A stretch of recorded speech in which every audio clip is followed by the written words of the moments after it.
Retirer ses écouteurs à vélo, mettre un casque. Ce matin, les cyclistes ont été sensibilisés aux bonnes pratiques à vélo pour une meilleure cohabitation sur les routes. C'est vraiment la question du comportement et du respect des usagers et en particulier des piétons.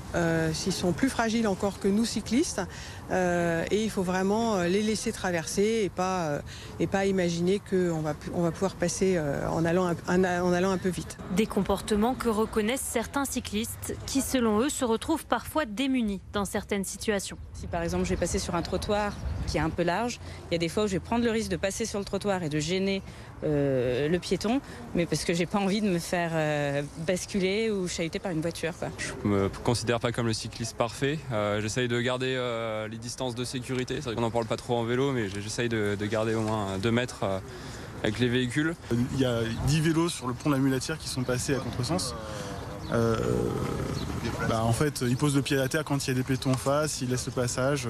Je pense que c'est un problème d'aménagement des voies. Des aménagements manquants, disent les cyclistes, et des verbalisations trop peu nombreuses pour les automobilistes. La mairie assure qu'elles sont pourtant plus fréquentes.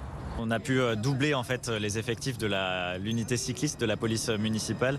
Unité cycliste qui en fait au quotidien patrouille la ville justement pour soit faire de la sensibilisation, soit aussi de la verbalisation. Depuis 2019, le trafic vélo a augmenté de plus de 60% à Lyon.